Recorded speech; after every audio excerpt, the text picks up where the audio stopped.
Señores, muy buenas noches a todos. Hoy vamos a hablar del concepto de Estado. El Estado tiene muchas definiciones. Como ya les expliqué, el Estado es un concepto que se va forjando en modo cultural, en modo colectivo. El ser humano en cierto momento de la historia decidió organizarse, decidió estructurar el poder entre las personas y en un acuerdo tácito o expreso se dio lo que Jean-Jacques Rousseau, el filósofo franco-suizo, le denominó el contrato social, ¿no? Entonces, entre los conceptos más divulgados de Estado tenemos el poder institucionalizado y tenemos el siguiente, el segundo concepto, la sociedad jurídicamente organizada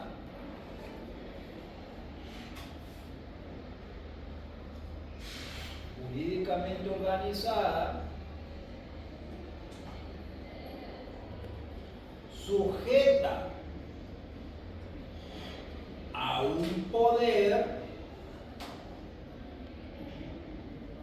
y que ocupa o habita un espacio delimitado. Ahora, vamos a interpretar estos dos conceptos, pero antes quería hablarles de los elementos del Estado. Para algunos autores, sabemos que los autores son la doctrina, tienen las fuentes del derecho, ¿no? Algunos dicen que uno de los principales elementos del Estado es la nación. ¿Qué es la nación? La persona tomada en colectivo. Otro elemento, la Constitución. Otro elemento, el gobierno. Otro elemento, el territorio. Para algunos doctrinarios más, también hablan de la soberanía. Pero yo creo que soberanía ya está incluido entre gobierno y constitución. O sea, ya sería ocioso volverlo a repetir. Pero es lo que dicen algunos doctrinarios. Vamos a explicar qué es cada uno de estos elementos del Estado.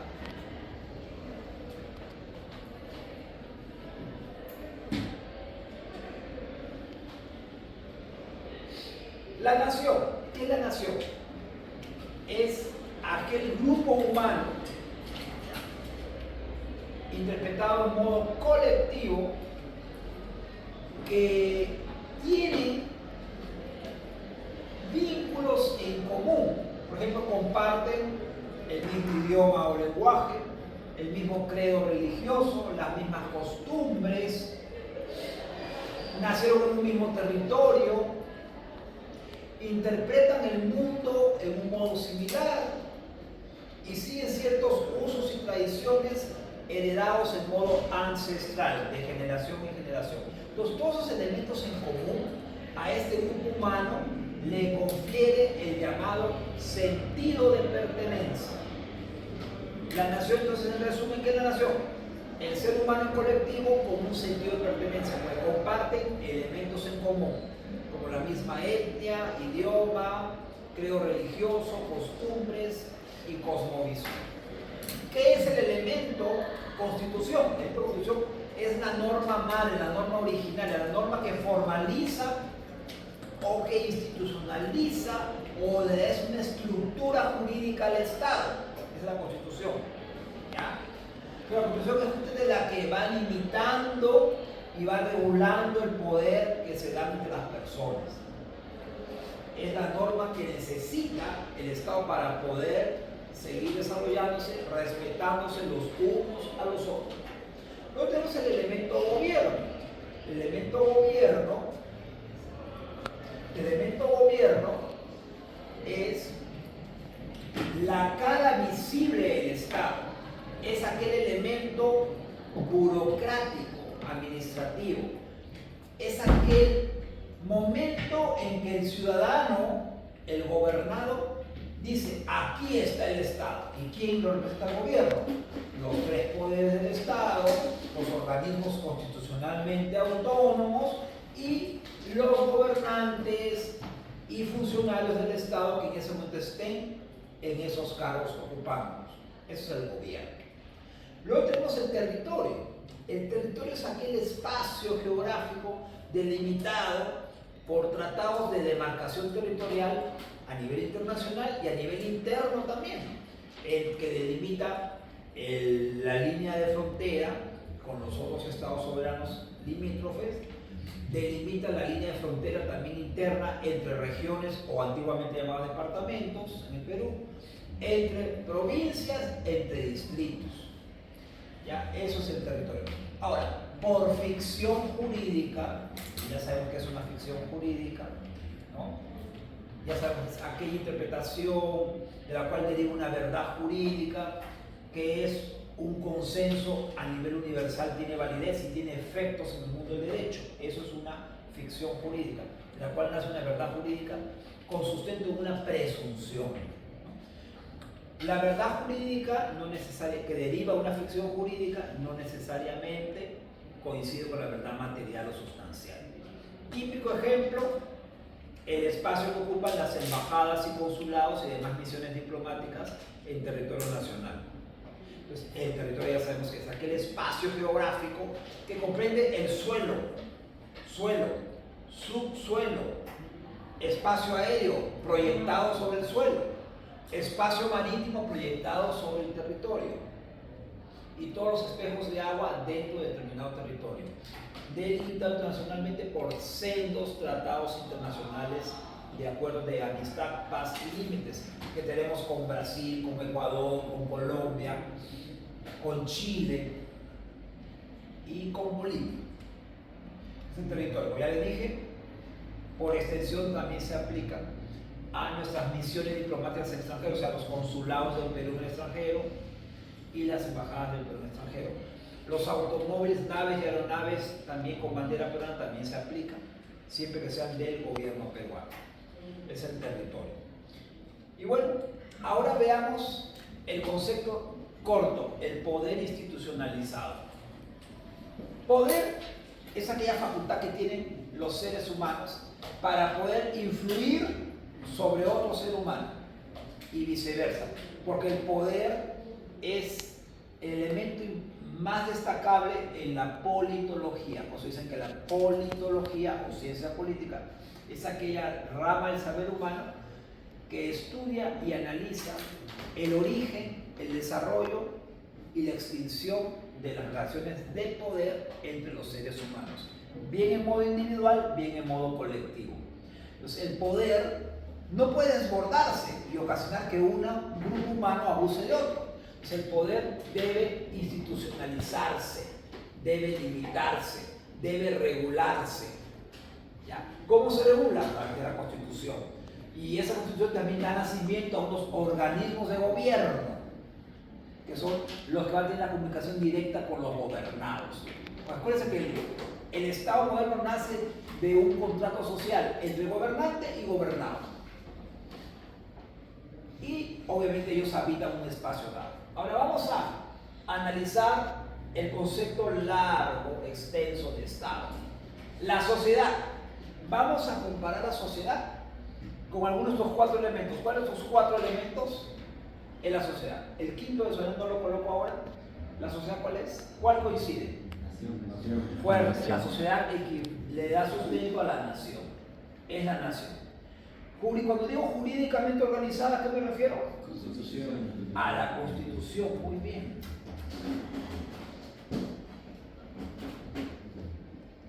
Y cuando digo que está sujeta a un poder, ¿a qué me refiero? Al gobierno.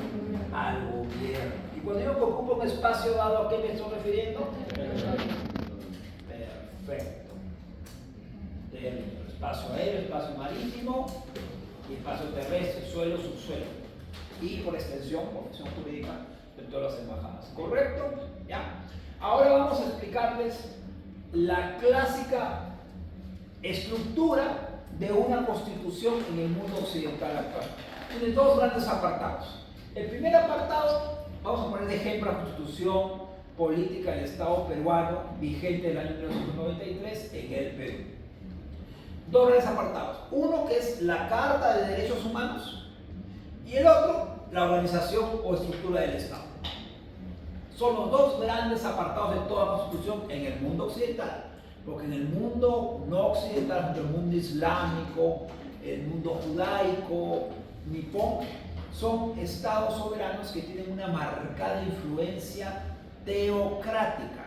Entonces aquí también instauran muchos temas en que no reconocen ciertos derechos humanos y más se enfocan en combinar el poder del Estado, poder político, con el poder religioso y en base a un libro sagrado para determinada cultura. Por eso es una estructura un poco diferente. Y además los estados de Oriente muchas veces no son democráticos ni republicanos, generalmente son autocráticos y monárquicos, y monarquía absoluta y teocrática. Podemos ver Arabia Saudita, los Emiratos Árabes Unidos, podemos ver también Omán, entre otros estados del Oriente. Bueno, veamos. Los derechos humanos, la Carta de Derechos. Tenemos los derechos humanos personalísimos. Artículo primero, artículo segundo. Artículo primero, ¿qué nos dice la Constitución? ¿No?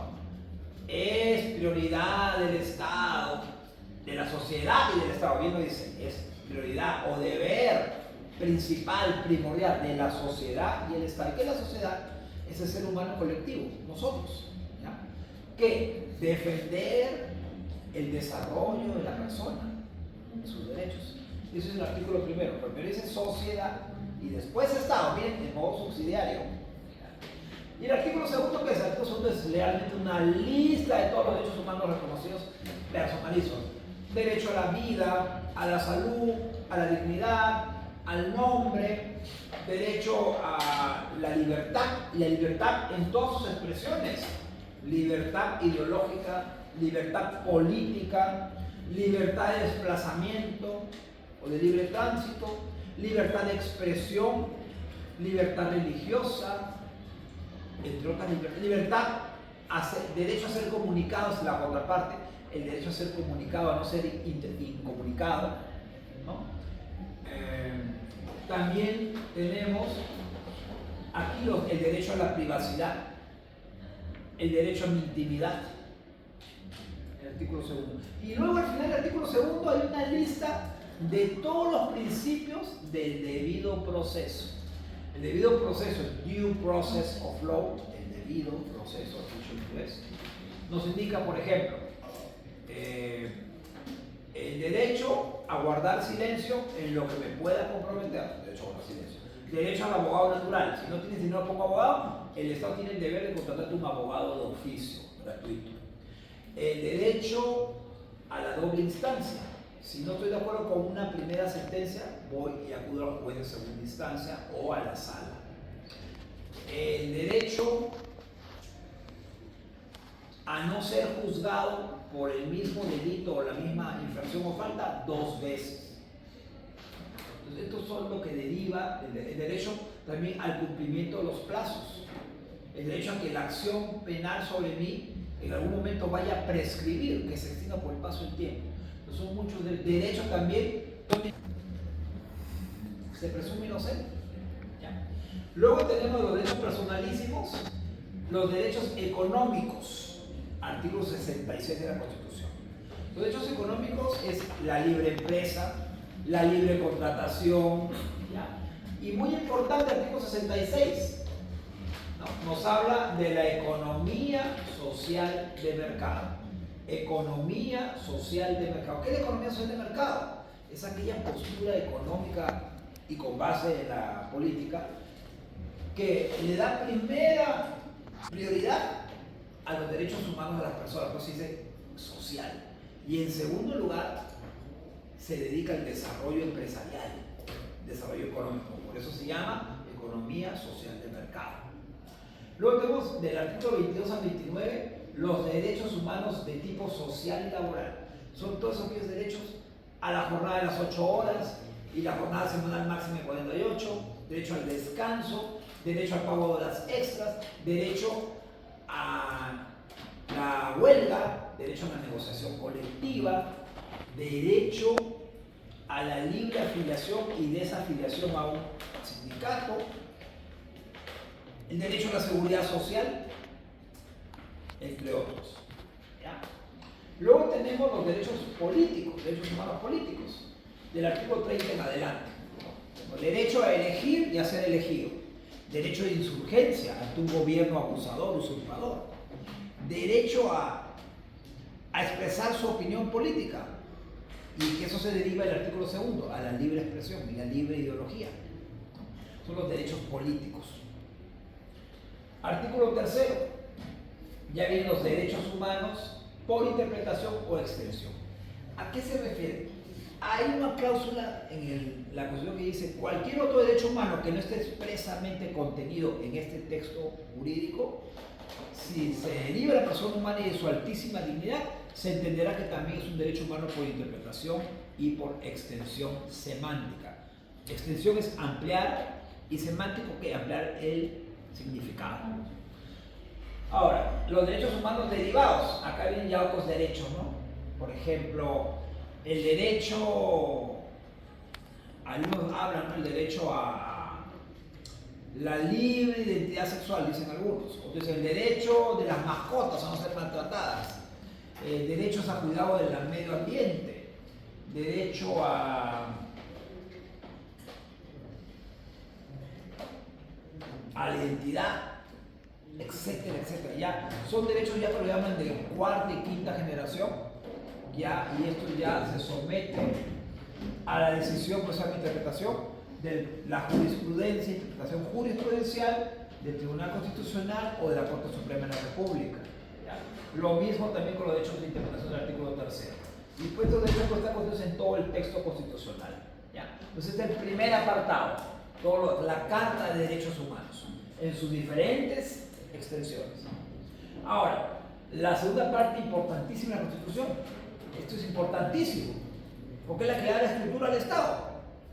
Entonces, es la estructura del Estado en sus tres niveles: el nivel central, o también a nivel nacional, luego el nivel regional o subnacional, y el tercero el nivel local o municipal. Y dentro de lo municipal, municipal provincial y municipal distrital. Ahora, en esos tres niveles también se van a dar los tres poderes.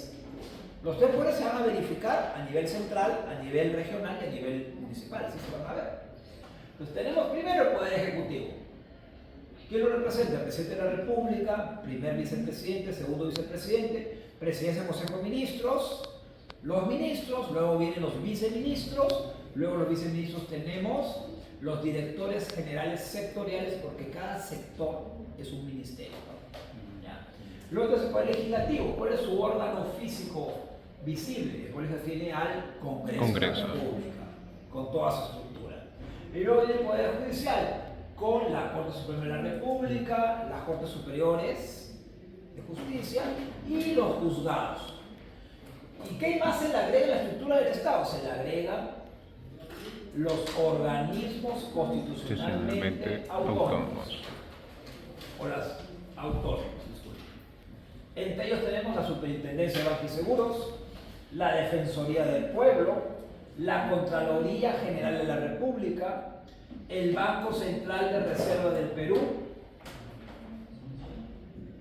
el Tribunal Constitucional, órgano supremo, diría yo, porque es un órgano tan importante que al interpretar la Constitución y que ninguna norma esté en contradicción con la Constitución, que no trastoque el sistema jurídico imperante, ni la armonía que debería haber, tiene una función primordial en todo Estado, ¿no? Que es tan importante que hasta incluso puede dejar sin efecto sentencias de la mismísima Corte Suprema de la República. Puede dejar sin efecto decisiones mayoritarias del mismo Congreso de la República, por si acaso, y del mismo Presidente de la República. El Tribunal Constitucional es muy potente en sus facultades. Luego tenemos la Fiscalía de la Nación, también llamada Ministerio Público de la Nación. Luego tenemos al sistema electoral. Primero tenemos a la RENIEC, ya no alcanzó a ponerlo acá, RENIEC, Registro Nacional de Identificación y Estado Civil, la RENIEC, ¿ya? Luego tenemos a la OMPE, Oficina Nacional de procesos electorales. Que es la que organiza todas las elecciones a nivel municipal, regional y nacional, o generales que se llaman las nacionales. Y luego de que ellos han organizado todo el evento electoral, ya en caso de duda, de interpretación, de problemas, de que no sabemos si quién ha ganado y poca diferencia de votos, ya se recurre al Jurado Nacional de Elecciones, que va a decidir cuáles son las actas válidas y cuáles son las actas electorales inválidas, y va a decir a emitir su interpretación, su dictamen. Señores, yo como jurado opino que ganó tal candidato o tal candidata y perdió el otro. Jurado, pero el sistema electoral es muy importante. RENIEC identifica quiénes son los electores hábiles, RENIEC identifica el lugar de residencia para que no haya el voto voluntario. ¿Qué es el voto voluntario? Voy y voto a Pepí, de ahí voy a votar a Lima, voy a votar a Chiclayo. Bueno, votas generalmente de zonas cercanas. ¿Ya? Y luego viene la OPE y luego Jurado Nacional. Y luego tenemos a la Junta Nacional de Justicia, antiguamente conocida como el Consejo Nacional de la Magistratura, cuya función es evaluar, ¿ya?, sancionar o merituar e inclusive exigir la dimisión o retiro de los magistrados. ¿Quiénes son los magistrados? Los tribunos, los jueces, en general los jueces del Poder Judicial, pero por extensión semántica se aplica también a los tribunos constitucionales y a los fiscales. ¿Ya? Entonces, esto es la organización del Estado, de la Constitución del Perú, y esto es el concepto de Estado y sus elementos. Muchas gracias.